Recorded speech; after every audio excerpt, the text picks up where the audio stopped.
વિદ્યાર્થી મિત્રો કેમ છો? મજામાં? ઓકે, આજે આપણે નવું ચેપ્ટર સ્ટાર્ટ કરવા જઈ રહેલા છીએ. ચેપ્ટર નંબર છે 10, બરાબર, અને નામ છે હેલો આલ્કેન અને હેલો એરિન. તો દરેક વિદ્યાર્થી નોટ અને પેન લઈને બેસી જાય, બરાબર, અને પોતાની જાતે બરાબર નોટ્સ બનાવતા રહે. ચલો, ઓકે, તો સ્ટાર્ટ કરીશું આપણે ચેપ્ટર નંબર 10. હવે ધ્યાન આપજો કે આ ચેપ્ટરને આપણે 3 ભાગમાં ડિવાઈડ કરેલું છે, બરાબર? યસ. તો આ ચેપ્ટરને આપણે 3 હિસ્સામાં ભણીશું. પહેલાં તમને સમઘટકતા વિશે વાત કરી દઈશું, જેને આપણે કહીશું અવકાશ રસાયણ વિજ્ઞાન.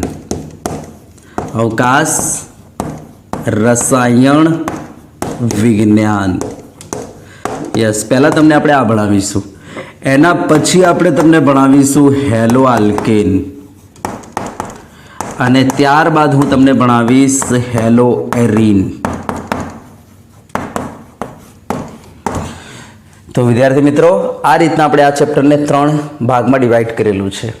તો ચલો, આજે આપણે સ્ટાર્ટ કરીશું અવકાશ રસાયણ વિજ્ઞાન. ઓકે, તો પહેલાં તો તરત જ પ્રશ્ન થશે કે સાહેબ અવકાશ રસાયણ વિજ્ઞાન જે છે કોને કહેવાય? તરત જ પ્રશ્ન થશે, અવકાશ રસાયણ વિજ્ઞાન કહીશું કોને?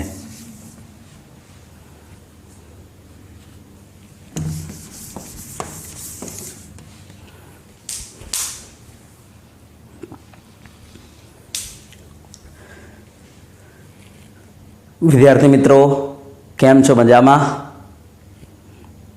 આજે આપણે નવું ચેપ્ટર સ્ટાર્ટ કરવા જઈ રહેલા છીએ. ચેપ્ટર નંબર છે 10 અને નામ છે હેલો આલ્કેન હેલો એરિન. તો ચલો, દરેક વિદ્યાર્થી નોટ અને પેન લઈને બેસી જાય, બરાબર?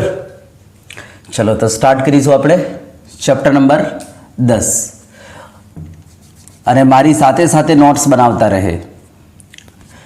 તો પહેલાં તો વાત એ છે કે આ ચેપ્ટરને આપણે 3 હિસ્સામાં ભણીશું.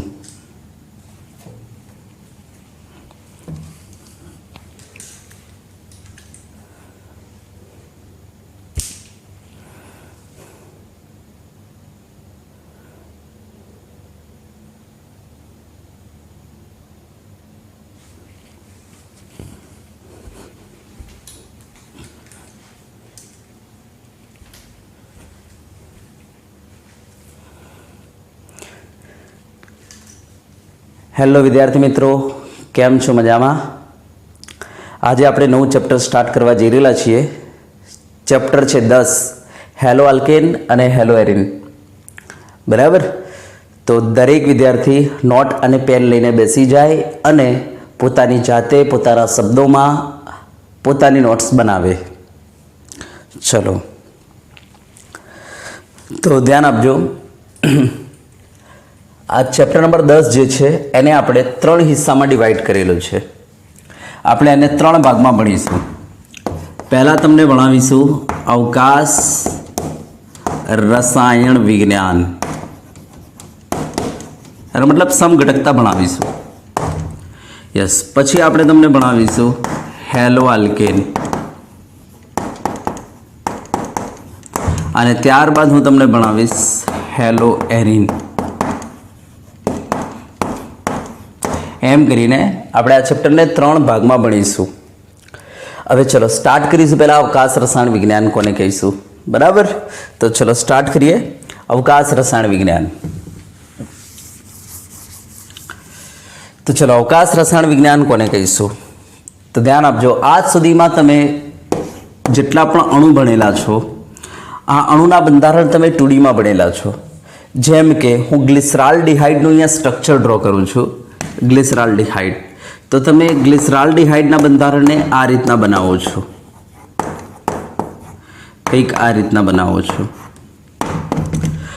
હવે એકચ્યુઅલી આ કાર્બન સાથે આ CHO, OH, CH2H અને આ Hની અવકાશમાં પોઝિશન શું છે એનો આજ સુધી તમે કોઈ અભ્યાસ કર્યો નથી. બસ તમે સ્ટ્રક્ચર બનાવી દો છો. પણ એક્ઝેક્ટલી આ જે સમૂહો જોડાયેલા છે કાર્બન ઉપર, આ પરમાણુ જે જોડાયેલા છે, બરાબર, એમની પોઝિશન અવકાશમાં ક્યાં છે? મીન્સ આ બંધારણ તમને 3Dમાં કેવું દેખાશે? યસ, એનો અભ્યાસ આજ સુધી તમે કર્યો નથી, બરાબર ને? યસ. હા, તો ધ્યાન આપજો. તમારો અણુ, તમારો સંયોજન, એનું બંધારણ ત્રિપરિમાણમાં કેવું હશે? Okay, yes. આનો અભ્યાસ રસાયણ વિજ્ઞાનની જે શાખામાં કરવામાં આવે છે એને કહેવાય છે અવકાશ રસાયણ વિજ્ઞાન. ચલો, ક્લિયર થઈ ગયું? અવકાશ રસાયણ વિજ્ઞાન કોને કહેવાય? તો ચલો હું વ્યાખ્યા લખું છું, તો ધ્યાન આપજો. સંયોજનોના બંધારણનો ત્રિપરિમાણમાં અભ્યાસ રસાયણ વિજ્ઞાનની જે શાખામાં કરવામાં આવે છે, યસ, એ શાખાને આપણે શું કહીશું? આજથી અવકાશ રસાયણ વિજ્ઞાન કહી દઈશું. તો ચલો હું અવકાશ રસાયણ વિજ્ઞાનની વ્યાખ્યા લખી દઉં છું, બરાબર? તો આપણે કહીશું રસાયણ વિજ્ઞાનની એવી શાખા, રસાયણ વિજ્ઞાનની એવી શાખા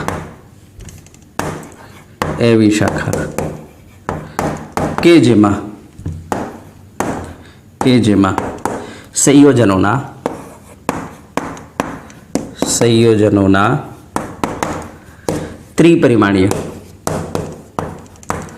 ત્રિપરિમાણીય બંધારણનો અભ્યાસ કરવામાં આવે છે. ત્રિપરિમાણીય બંધારણનો અભ્યાસ કરવામાં આવે છે.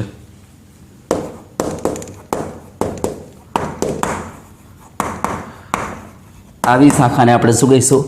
અવકાશ રસાયણ વિજ્ઞાન કહી દઈશું. ચલો હવે ધ્યાન આપજો.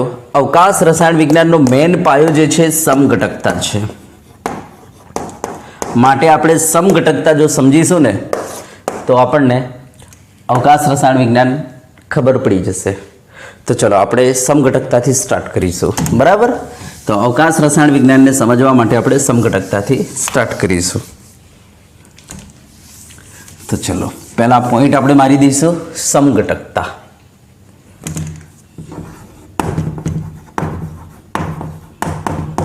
હા, હવે વાત એ છે કે સાહેબ સમઘટકતા કહેવાય કોને? બરાબર?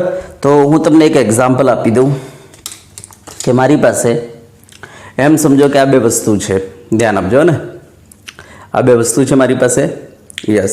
એમ સમજો આ બંનેના આણ્વિય સૂત્ર સરખા છે.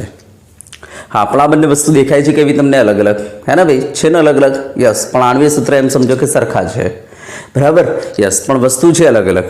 તો ધ્યાન આપજો, આ બંને વચ્ચે જે સંબંધ આવશે ને એ સંબંધને કહીશું સમઘટકતા, અને આ બંને સંયોજનોને કહીશું એકબીજાના સમઘટકો.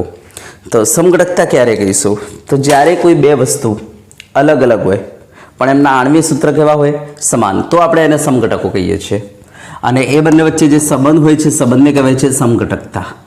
હવે ધ્યાન આપજો, આ સમઘટકતા જે છે બે પ્રકારની છે, બરાબર? એક છે બંધારણીય સમઘટકતા.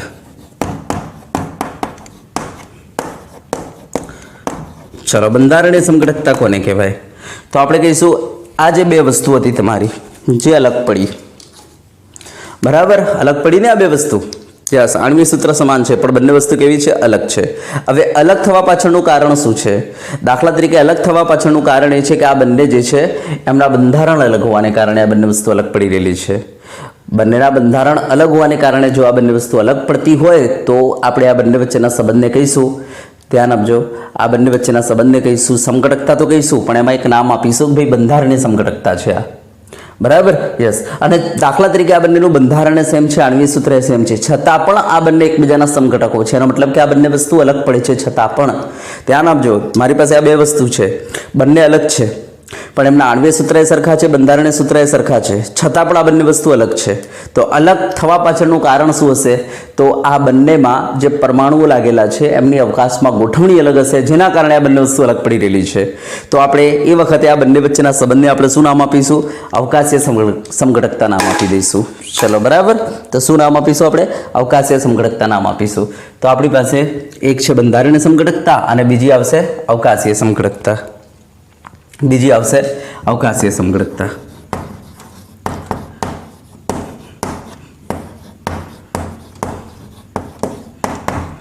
યસ, અવકાશીય સમઘટકતા. તો એક છે બંધારણીય સમઘટકતા અને બીજી છે આપણી પાસે અવકાશીય સમઘટકતા. ચલો, ક્લિયર છે? યસ. હવે ધ્યાન આપજો, બંધારણ સમગડકતા ઓલરેડી આપણે ડિસ્કસ કરી ચૂકેલા છીએ. હા, આપણે અહીંયા અવકાશીય સમગડકતાને સમજવાની છે. હવે અવકાશીય સમગડકતા જે છે બે ભાગમાં ડિવાઈડ થાય છે. એક આવે છે અણુકોણાત્મક સમગડકતા. અણુકોણાત્મક સમગડકતા જેની વાત ઓલરેડી આપણે કરી ચૂકેલા છીએ 11માં, બરાબર? યસ. અને બીજું આવે છે વિન્યાસ સમગડકતા. યસ, વિન્યાસ સમગડકતા જે છે ને એ બે હિસ્સામાં ડિવાઈડ કરેલી છે આપણે. એક આવશે પ્રકાશીય સમગડકતા અને બીજી આવશે ભૌમિતિક સમગડકતા. હા, હવે ધ્યાન આપજો, ભૌમિતિક સમગડકતાની પણ આપણે વાત ઓલરેડી કરી ચૂકેલા છીએ 11માં, બરાબર? યાદ કરજો, સિસ ટ્રાન્સ સમગડકતા આપણે વાત કરી ચૂકેલા છીએ, બરાબર? તો એ જ ભૌમિતિક સમગડકતા છે. યસ, અણુકોણાત્મક સમગડકતા પણ આપણે વાત કરી ચૂકેલા છીએ. યાદ કરજો, ઇથેનમાં staggered form, eclipsed form, gauche form યાદ છે ને? યસ, એ આપણી અણુકોણાત્મક સમગડકતા હતી. બંધારણ સમગડકતાની પણ વાત કરી ચૂકેલા છીએ. આપણે આ ચેપ્ટરમાં સમજીશું પ્રકાશીય સમગડકતાને ડિટેલથી. ચલો, બરાબર? યસ, તો આપણે અહીંયા પ્રકાશીય સમગડકતાને ડિટેલથી સમજીશું. ચલો, ઓકે. તો ચલો, હેડિંગ પહેલાં આટ લખી દો, નોંધી દો આને, બરાબર? બસ આ ચાર્ટ ખાલી બનાવવાનું છે, અંદર કોઈ ડિટેલમાં લખવાની જરૂર નથી, કારણ કે ઓલરેડી આપણે વાત કરી ચૂકેલા છીએ સમગડકતા કોને કહેવાય, કોને બંધારણીય સમગડકતા કહેવાય, બરાબર? આ બધી વાત આપણે ઓલરેડી કરી ચૂકેલા છીએ. હા, અવકાશીય સમગડકતાની હું વ્યાખ્યા આપીશ તમને ફરીથી એકવાર, અને પછી પ્રકાશીય સમગડકતા સમજાવી દઈશ. ફરીથી અવકાશીય સમગડકતા કોને કહેવાય ધ્યાન આપજો. એવા બે અણુઓ, બરાબર, એવા બે પદાર્થો કે બંને વસ્તુ અલગ હોય પણ એમના આણ્વીય સૂત્ર સમાન હશે, બંધારણ સૂત્ર સમાન હશે, પણ બંને વસ્તુ અલગ પડતી હશે, બરાબર? હવે અલગ થવા પાછળનું કારણ શું હશે ખબર છે? અવકાશમાં પરમાણુની ગોઠવણી અલગ હશે ને એના કારણે બંને વસ્તુ અલગ પડતી હશે. માટે બંને સંયોજનો વચ્ચે જે સંબંધ હશે એને સમગડકતા કહીશું, પણ કઈ? અવકાશીય સમગડકતા કહી દઈશું. સમજી ગયા ને? યસ, તો અવકાશીય સમગડકતા કોને કહેવાય? આણ્વીય સૂત્ર સમાન બે સંયોજનોના, બંધારણ સૂત્ર સમાન બે સંયોજનના, પરંતુ અવકાશમાં પરમાણુની ગોઠવણી કેવી રહેશે? અલગ અલગ, અને એના કારણે જો સમગડકતા ઉદ્ભવતી હોય તો આપણે એને શું કહીશું? અવકાશીય સમગડકતા. ચલો, આપણે ડિટેલમાં વાત કરીશું પ્રકાશીય સમગડકતાની. તો ચલો, આને નોંધી લેજો.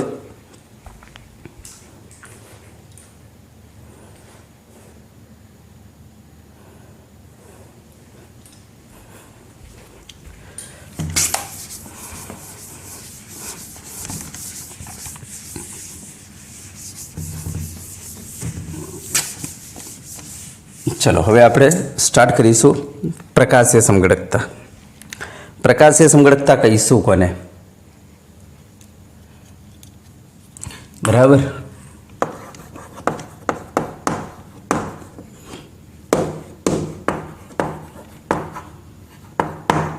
તો ધ્યાન આપજો, પ્રકાશીય સમગડકતા કહીશું કોને?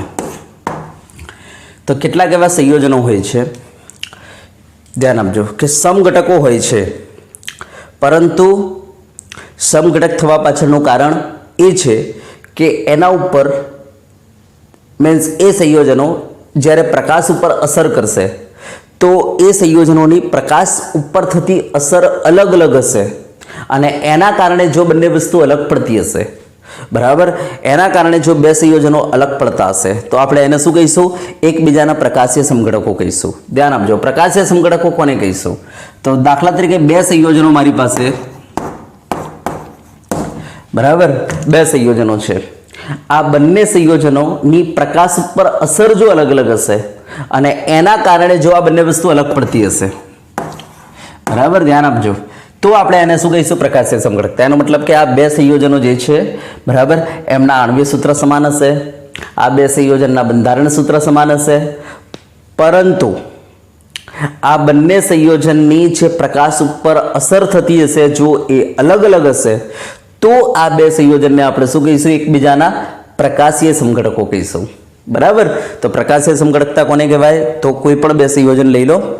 યસ, એ બે સંયોજનો જે છે એમના આણ્વીય સૂત્ર સમાન હોવા જોઈએ, બંધારણ સૂત્ર સમાન હોવા જોઈએ, પરંતુ એ બે સંયોજનની જે પ્રકાશ ઉપર અસર થાય છે એ જો અલગ અલગ હશે તો એ બે સંયોજન વચ્ચે જે સંબંધ છે એ સંબંધને આપણે શું કહીશું?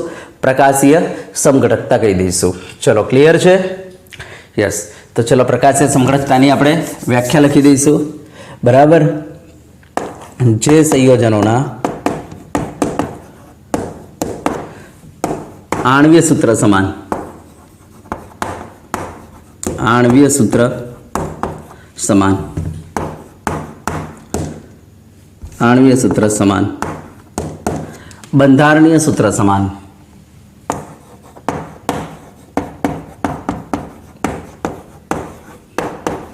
सूत्र समान, परंतु परंतु तेमनी प्रकाश पर थती असर अलग अलग, परंतु तेमनी प्रकाश पर थती असर अलग अलग, प्रकाश पर थती असर अलग अलग, असर अलग अलग।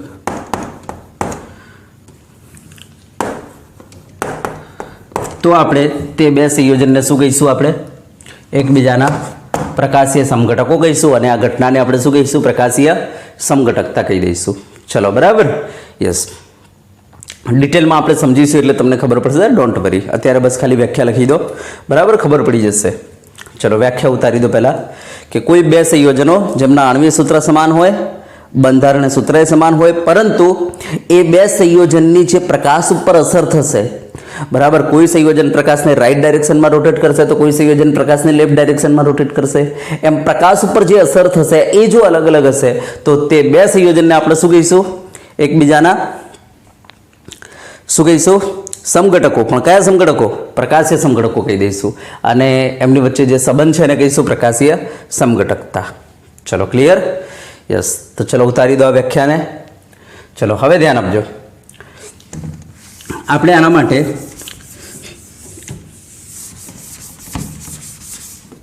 પ્લેન પોલરાઇઝ લાઇટ PPL આ શબ્દને સમજીશું, બરાબર, જેને આપણે કહીશું સમતલીય ધ્રુવીભૂત પ્રકાશ, સમતલીય ધ્રુવીભૂત પ્રકાશ, plane polarise light, plane polarise light, સમતલીય ધ્રુવીભૂત પ્રકાશ કોને કહેવાય? તો પહેલાં આ એક શબ્દને સમજી લઈશું, બરાબર? ચલો, તો સમતલીય ધ્રુવીભૂત પ્રકાશ આપણે કોને કહીશું? તો ધ્યાન આપજો। તો જ્યારે આપણે આ સામાન્ય પ્રકાશની આપણે જો વાત કરીએ તો આ પ્રકાશના અંદર ધ્યાન આપજો, આ પ્રકાશના અંદર પ્રકાશની સંચરણ જે હોય છે એ દિશાને લંબ જે વિદ્યુતીય ઘટકો હોય છે એ અલગ અલગ દિશામાં આ રીતના રોટેટ થતા હોય, આ રીતના અલગ અલગ દિશાના અંદર, બરાબર, આ રીતના અલગ અલગ દિશામાં એ સંચરણની દિશાને લંબ અલગ અલગ દિશાના અંદર દોલનો કરતા હોય છે, બરાબર। દાખલા તરીકે સંચરણ આમ છે તો આપણે કહીશું વિદ્યુતીય ઘટક કોઈ આમ દોલન કરતો હોય છે, કોઈ આમ જતો હોય છે, કોઈ આમ જતો હોય છે, બરાબર। તો અલગ અલગ દિશાના અંદર વિદ્યુતીય ઘટકો દોલનો કરતા હોય છે। હવે આવી લાઇટને આપણે ઓર્ડિનરી લાઇટ કહીએ છીએ, આ સામાન્ય લાઇટ છે, આપણી સામાન્ય પ્રકાશ છે, યસ। હવે જો આવા પ્રકાશને હું નિકોલ પ્રિઝમમાંથી પાસ કરું, શામાંથી? નિકોલ પ્રિઝમમાંથી। નિકોલ પ્રિઝમ એટલે જે કેલ્શિયમ કાર્બોનેટમાંથી બનેલું હોય ને એવા પ્રિઝમને આપણે કહીશું નિકોલ પ્રિઝમ। તો જ્યારે હું આવી લાઇટને નિકોલ પ્રિઝમમાંથી પાસ કરીશ ત્યારે શું થાય છે? તો એના અંદર જે વિદ્યુતીય દોલનો અલગ અલગ ડાયરેક્શનમાં હોય છે, અલગ અલગ દિશાના અંદર વિદ્યુતીય દોલનો જે છે કંપન કરતા હોય છે, એ બધા એક જ ડાયરેક્શનમાં થઈ જાય છે, બરાબર? યસ, તો ધ્યાન આપજો। સામાન્ય લાઇટમાં શું હોય છે?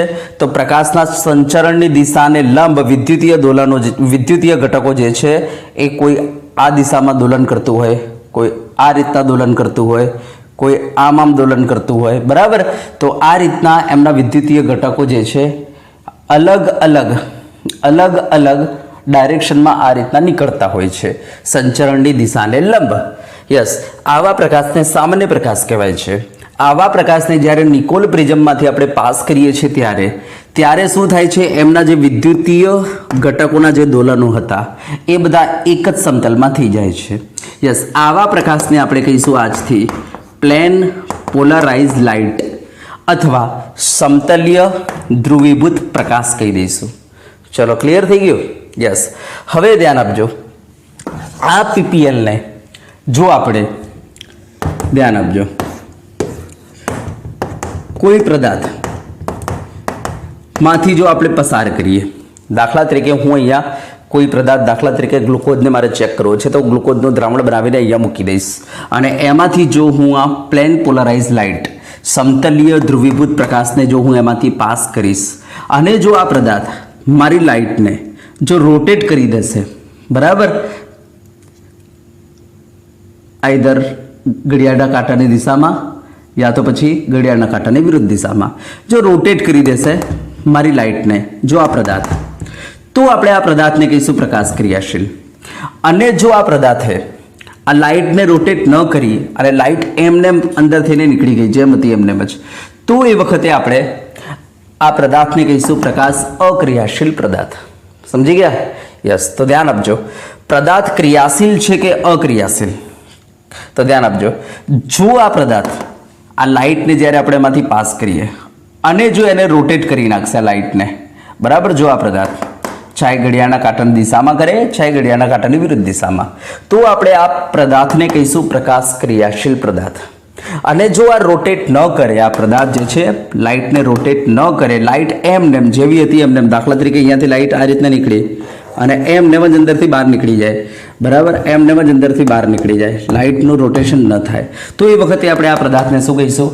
પ્રકાશ અક્રિયાશીલ પદાર્થ. અને જો લાઇટનું રોટેશન થઈ જાય, દાખલા તરીકે ઘડિયાળના કાંટાની દિશામાં, દાખલા તરીકે આપણે આ રીતના રોટેટ થઈ ગઈ લાઇટ, બરાબર, ઘડિયાળના કાંટાની દિશામાં, તો એ વખતે આપણે આ પદાર્થને શું કહીશું? પ્રકાશ ક્રિયાશીલ, બરાબર.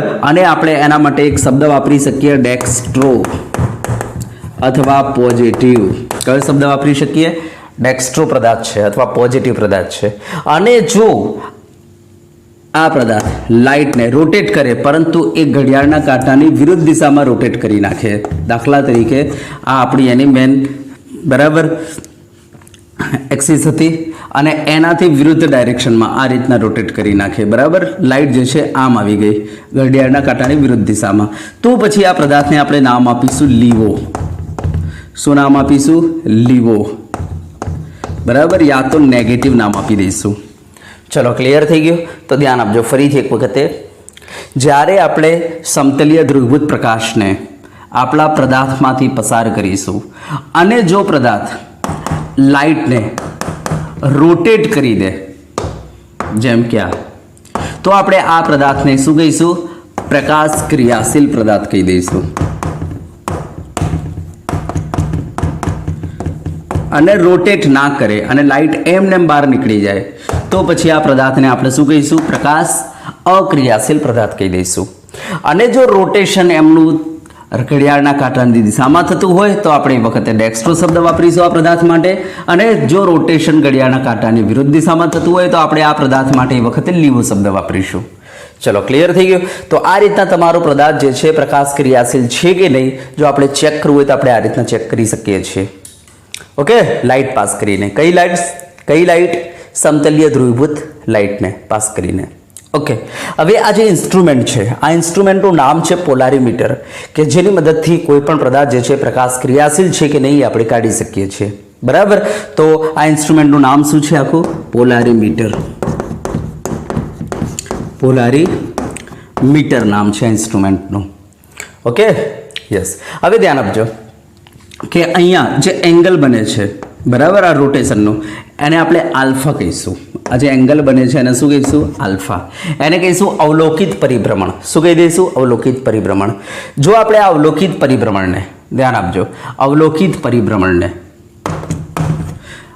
આ જે ટ્યુબ છે, આ ટ્યુબને આપણે નામ આપીશું પોલારીમીટર ટ્યુબ. યસ. એની લેન્થ વડે ભાગી નાખીએ અને એમાં જે દ્રાવણ ભરેલું છે એની સાંદ્રતા વડે જો ભાગી નાખીએ, બરાબર. તો ધ્યાન આપજો, અવલોકિત, બરાબર, પરિભ્રમણને જો પોલારીમીટરની જે ટ્યુબ છે એની લેન્થ વડે અને એમાં જે દ્રાવણ ભરેલું છે એની સાંદ્રતા વડે જો ભાગી નાખો તો મને જે જવાબ મળશે એને આપણે કહીશું વિશિષ્ટ પરિભ્રમણ, જેને આપણે આ રીતના બોક્સમાં આલ્ફા વડે દર્શાવીશું, બરાબર. તો આપણે એને શું કહીશું? વિશિષ્ટ પરિભ્રમણ. તો આપણને વિશિષ્ટ પરિભ્રમણ કોઈ પૂછે તો શું કહેવાનું? તો આ રીતના કહીશું કે લેન્થ આપણે ડેસીમીટરમાં લઈશું અને સાંદ્રતા આપણે લઈશું ગ્રામ પર ml-માં. યસ. તો આપણે આ રીતના કહીશું કે 1 ડેસીમીટર ટ્યુબની લંબાઈમાં જો આપણે 1 ગ્રામ પર ml સાંદ્રતાવાળું દ્રાવણ ભરી દઈએ તો આપણને જે અવલોકિત પરિભ્રમણ જોવા મળશે એને આપણે કહીશું વિશિષ્ટ પરિભ્રમણ. તો આ રીતના વિશિષ્ટ પરિભ્રમણ આ આલ્ફા ઉપરથી આપણે શોધી શકીએ. ચલો, ક્લિયર થઈ ગયો આટલા સુધી? યસ. તો આને નોંધીને મૂકી દેજો. વિશિષ્ટ પરિભ્રમણ કોને કહીશું? ધ્યાન આપજો. પોલારીમીટર ટ્યુબની લંબાઈ આપણે જો ડેસીમીટર લઈ લઈએ 1, અને એના અંદર જે દ્રાવણ ભરેલું છે એની સાંદ્રતા જો આપણે 1 ગ્રામ પર ml લઈ લઈએ તો આપણને જે અહીંયા અવલોકિત પરિભ્રમણ જોવા મળશે જેને આલ્ફા કહીશું, એ આલ્ફાને હવે આપણે શું કયા નામથી ઓળખીશું? વિશિષ્ટ પરિભ્રમણના નામથી ઓળખીશું. ચલો, ઓકે, યસ. હવે અહીંયા પ્રશ્ન બરાબર થશે તમને કે સાહેબ કયા પ્રકારના આવા પદાર્થો જે છે એ પ્રકાશનું કોણાવર્તન કરશે? પ્રશ્ન થશે, બરાબર, પ્રકાશનું કોણાવર્તન કરશે. અને કયા પ્રકારના પદાર્થો જે છે પ્રકાશનું કોણાવર્તન નહીં કરે, એમને પ્રકાશ બહાર નીકળી જશે? તો આ મોટો પ્રશ્ન છે. તો ધ્યાન આપજો કે એવા પદાર્થો કે જેના પાસે કિરાલિટીનો ગુણ છે, યસ, કિરાલિટીનો ગુણ છે, એવા પદાર્થો જ પ્રકાશનું કોણાવર્તન કરશે. આ રીતના, યસ, બરાબર. અને જેના પાસે કિરાલિટીનો ગુણ નથી એવા પદાર્થો પ્રકાશનું કોણાવર્તન નહીં કરે. તો હવે પ્રશ્ન એ છે કે ભાઈ કિરાલિટી કોને કહેવાય? બરાબર, તો કિરાલિટી કોને કહેવાય? તો ચલો, કિરાલિટીની આપણે વાત કરીશું. પહેલાં આટલું તમારે નોંધી લેવાનું છે. તો ચલો નોંધતા જાઓ. હું લખાવું એ રીતના. ઉપર હેડિંગ પહેલાં પ્લેન પોલરાઇઝ લાઇટ કરીને મારો, બરાબર. તો લખો, એમાં લખો સામાન્ય પ્રકાશમાં વિદ્યુતીય ઘટકો સંચરણની દિશાને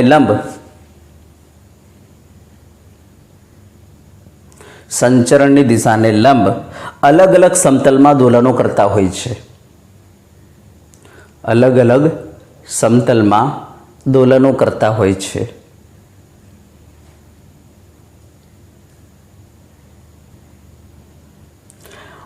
આવા પ્રકાશને નિકોલ પ્રિઝમ કે જે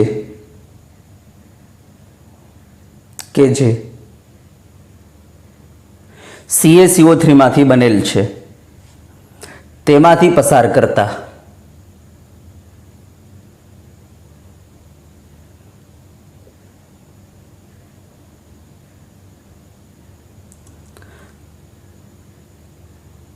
વિદ્યુતીય ઘટકોના બધા જ દોલનો એક જ સમતલમાં થઈ જાય છે.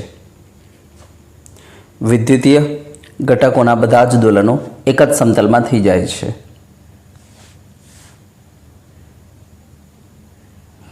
આવા પ્રકાશને સમતલીય ધ્રુવીભૂત પ્રકાશ કહે છે.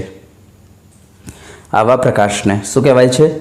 સમતલીય ધ્રુવીભૂત પ્રકાશ, PPL, plane polarised light, PPL કહે છે. ચલો, ઓકે, યસ. ચલો, હવે નીચે પોઈન્ટ મારો. પ્રકાશ ક્રિયાશીલતા પોઈન્ટ મારો. પ્રકાશ ક્રિયાશીલતા લખો એમાં નીચે. સમતલીય ધ્રુવીભૂત પ્રકાશને જ્યારે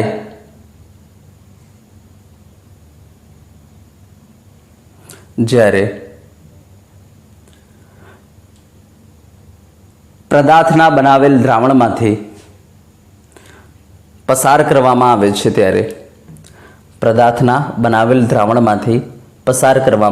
ત્યારે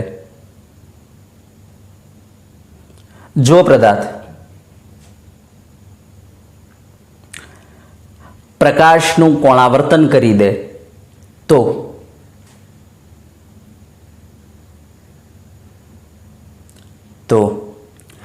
તેવા પદાર્થને પ્રકાશ ક્રિયાશીલ પદાર્થ કહેવામાં આવે છે. તો તેવા પદાર્થને આપણે શું કહીશું? પ્રકાશ ક્રિયાશીલ પદાર્થ કહીશું. જો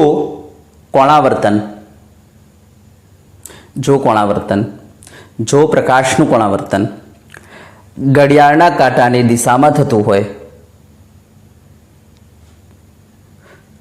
તો તેવા પદાર્થને ડેક્સ્ટ્રો બ્રેકેટમાં પોઝિટિવ કહેવામાં આવે છે. અને જો પ્રકાશનું કોણાવર્તન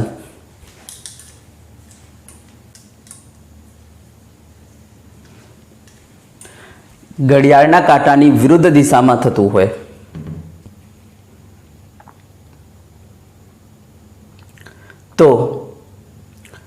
તો પદાર્થને લીવો કહેવામાં આવે છે. લીવો નેગેટિવ સાઇન આપવામાં આવે છે ને, લીવો એટલે નેગેટિવ સાઇન, લીવો કહેવામાં આવે છે.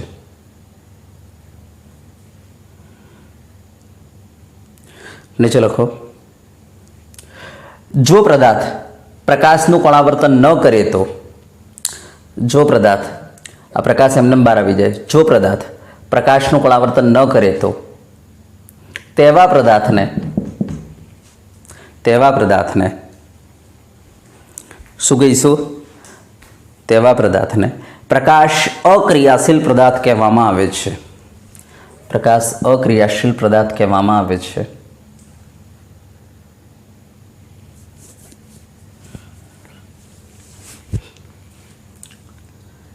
ચલો ઓકે, યસ. નીચે લખો,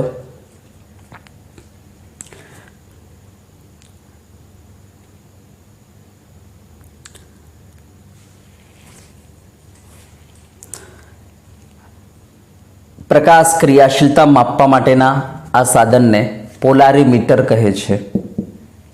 પ્રકાશ ક્રિયાશીલતા માપવા માટેના આ સાધનને પોલારીમીટર કહે છે.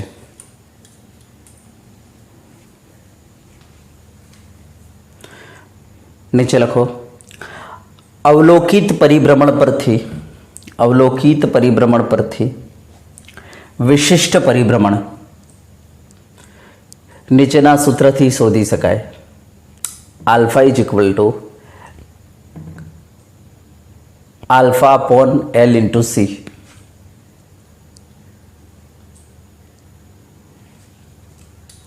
લખી દેજો, જ્યાં આલ્ફા શું છે તમારું? અવલોકિત પરિભ્રમણ. અવલોકિત પરિભ્રમણ આ પોલારીમીટરના અંદર તમને જે જોવા મળે એ તમારો આલ્ફા છે, અવલોકિત પરિભ્રમણ. પછી એલ શું છે? પોલારીમીટરની ટ્યુબની લંબાઈ, કાઉન્સમાં લખજો ડેસીમીટર.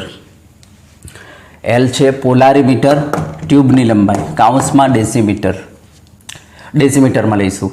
અને સી શું છે? દ્રાવણની સાંદ્રતા. આના અંદર જે આપણે દ્રાવણ ભરીએ છીએ ને, કાઉન્સમાં લખજો ગ્રામ પર ml, આપણે ગ્રામ પર mlમાં લઈશું. ચલો બરાબર, યસ.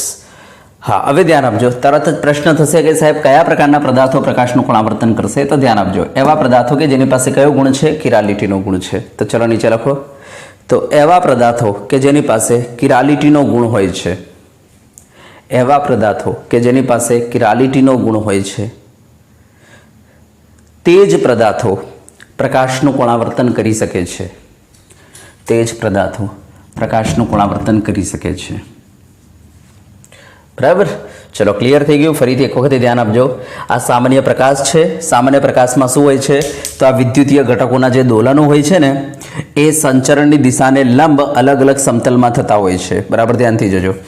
જો આપણે આવી લાઇટને નિકોલ પ્રિઝમમાંથી આપણે પાસ કરીશું તો શું થઈ જાય છે? આ જે વિદ્યુતીય ઘટકોના જે દોલનો હોય છે બધા એક જ સમતલમાં થઈ જાય છે. યસ, આવી લાઇટને આપણે શું નામ આપીશું? પ્લેન પોલરાઇઝ લાઇટ નામ આપી દઈશું. હવે ધ્યાન આપજો, જો આપણે આવી લાઇટને આપણા સેમ્પલમાંથી પાસ કરીશું, બરાબર, આપણે સેમ્પલનું જે દ્રાવણ બનાવેલું હશે એમાંથી જો પાસ કરીશું અને જો આ લાઇટ એમને બહાર નીકળી જાય, એનો મતલબ કે આ પદાર્થની લાઇટ ઉપર કોઈ અસર જ ના થાય, તો આપણે શું કહીશું? એ વખતે આ પદાર્થને પ્રકાશ અક્રિયાશીલ. અને કદાચ જ્યારે લાઇટ આમાંથી પાસ કરીએ અને લાઇટનું કોણાવર્તન થઈ જાય તો આપણે કહી દઈશું આ પદાર્થે લાઇટ ઉપર અસર કરી, માટે આપણે આ પદાર્થને શું કહીશું? પ્રકાશ ક્રિયાશીલ પદાર્થ. જો આ પદાર્થ લાઇટને ઘડિયાળના કાંટાની દિશામાં રોટેટ કરી દેશે તો આપણે એ વખતે એ પદાર્થને પોઝિટિવ કહીશું, ડેક્સ્ટ્રો કહીશું. અને જો ઘડિયાળના કાંટાની વિરુદ્ધ દિશામાં રોટેટ કરી દે તો એ વખતે આ પદાર્થને આપણે શું કહીશું? લીવો અથવા નેગેટિવ કહીશું. બરાબર, અને અહીંયા જે ઇન્સ્ટ્રુમેન્ટ યુઝ કરી છે, ઇન્સ્ટ્રુમેન્ટનું નામ શું છે? પોલારીમીટર છે. અહીંયા તમને જે આલ્ફા મળે છે, આલ્ફા ઉપરથી તમે વિશિષ્ટ પરિભ્રમણ કાઢી શકો છો. એના માટે સૂત્ર છે alpha upon L into C કરી દો. એલ છે પોલારીમીટર ટ્યુબની લંબાઈ છે, આ લંબાઈ ડેસીમીટરમાં લેવાની રહેશે. યસ, અને સી શું છે? એમાં ભરેલ દ્રાવણની સાંદ્રતા છે. યસ, ચલો ક્લિયર થઈ ગયું. હા, હવે મોટો પ્રશ્ન છે કે સાહેબ કયા પ્રકારના પદાર્થો આ પ્રકાશનું પરાવર્તન કરશે? મીન્સ કયા પ્રકારના પદાર્થો પ્રકાશ ક્રિયાશીલ હશે? મોટો પ્રશ્ન છે. બરાબર, તો આ પ્રશ્નનો જવાબ છે આપણી પાસે એવા પદાર્થો કે જેની પાસે કિરાલિટીનો ગુણ છે. બરાબર, આવા પદાર્થો પ્રકાશ ક્રિયાશીલ હોય છે. બરાબર, એવા પદાર્થો જ પ્રકાશનું પરાવર્તન કરે છે. તો યસ, તો હવે મોટો પ્રશ્ન એ આવી જશે કે વોટ ઇઝ ધ કિરાલિટી? બરાબર, કિરાલિટી કોને કહીશું? Okay, yes.